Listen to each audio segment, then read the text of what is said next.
Que la grâce de Jésus notre Seigneur, l'amour de Dieu le Père et la communion de l'Esprit Saint soient toujours avec vous. Bien-aimés dans le Christ, en ce 14e dimanche du temps ordinaire de l'année B, la liturgie de la parole nous rappelle la vocation du vrai prophète. Ézéchiel, dans la première lecture d'aujourd'hui, tout comme Jésus dans la part de l'Évangile, se révèle comme de vrais et de grands prophètes. Et Paul, dans la deuxième lecture, le sera à sa manière. Le 3 se bute parfois à l'endurcissement de cœur, mais ils sont, chacun à sa manière et selon son époque, des porteurs infatigables de la parole de Dieu. Bien-aimés dans le Christ, Saint Paul, dans la deuxième lecture, se heurtait à l'opposition d'une partie de ses auditeurs. Il a subi des vexations de toutes sortes, depuis les accusations injustes jusqu'à prendre des coups. Il a été bastonné et jeté en prison. Bien, chers frères et sœurs, au-delà de tout cela, au-delà de toutes ces souffrances, un prophète a comme mission d'annoncer l'évangile, de dénoncer ce qui ne marche pas et de renoncer aux bêtises, de renoncer aux antivaleurs et de s'accrocher à l'Éternel notre Dieu. Bien, chers frères et sœurs, un prophète est comme une sentinelle qui, de l'emplacement où elle se trouve, aperçoit un danger qui est encore loin, mais qui frappera sûrement si le cri d'alarme n'est pas entendu.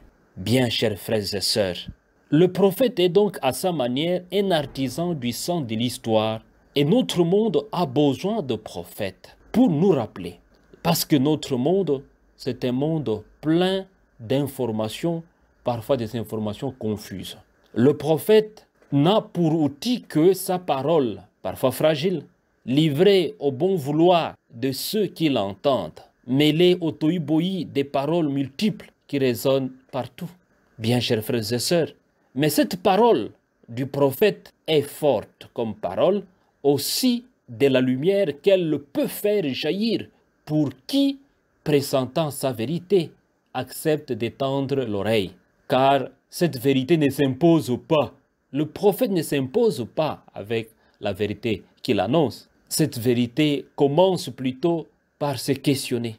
Et elle commence par questionner les gens, par mettre en question qui croyaient à voir bien de choses. Chers frères et sœurs, seul celui à qui elle permet de reconnaître son propre aveuglement ou sa propre confusion est à même de la prendre au sérieux, d'éprouver sa force de pénétration et de se risquer à la croire, alors même qu'elle bouscule ses évidences et qu'elle l'invite à un déplacement qui ne laissera pas un tact, pas un instant. En ce sens, chers frères et sœurs, un prophète sera connu comme authentique dans la mesure où sa parole sera réalisée.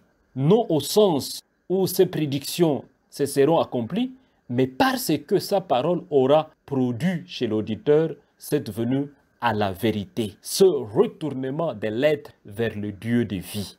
Comme le dit Jésus dans Saint Matthieu, Matthieu chapitre 7, verset 6, c'est à leurs fruits que vous le reconnaîtrez. Bien-aimés dans le Christ, le vrai prophète se distingue par son comportement, car les faux prophètes, il y en a beaucoup. Des faux prophètes qui tournent autour du roi pour des profits. Des prophètes à profit, il y en a beaucoup. Mais aujourd'hui, nous voulons contempler le Christ, le vrai prophète, le grand prophète. Et quand nous regardons dans l'Ancien Testament, le vrai prophète est souvent un homme isolé, dont la parole dérange, au point que beaucoup préféreraient le voir réduit au silence. Voilà. Si la parole du prophète ne dérange pas, il n'est pas un prophète.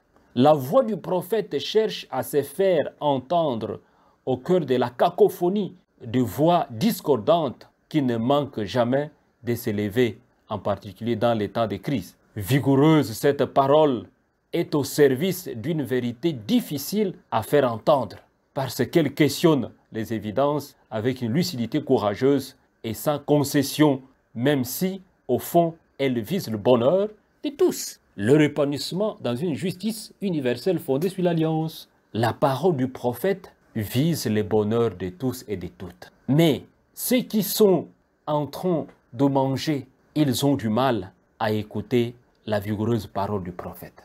Cette parole dérange. C'est comme Un chien, quand il est en train de manger, même son maître, même si son maître veut prendre un peu ces repas-là, les chiens vont le mordre. On voudrait réduire le prophète au silence. Mais c'est impossible de réduire le prophète au silence. Même si on les dénigre, comme nous dit la part de l'Évangile, Jésus le souligne que le prophète n'est pas souvent accepté dans son propre pays, dans sa propre famille. Mais le prophète, peu importe cela, il doit continuer à parler, continuer à annoncer des grands événements, continuer surtout à annoncer la vérité. Notre monde a besoin de la vérité. Et pour y parvenir, prions les uns les autres pour que Jésus, le vrai prophète, lui qui nous a donné cette grâce de prophète le jour de notre baptême, le jour de notre confirmation, qu'il soit avec nous, qu'il nous accompagne, afin que nous puissions accueillir la parole du prophète, une parole qui libère, une parole qui transforme, une parole qui vise le bonheur de nous tous. Recevez la bénédiction du Seigneur, au nom du Père et du Fils et du Saint-Esprit. Amen.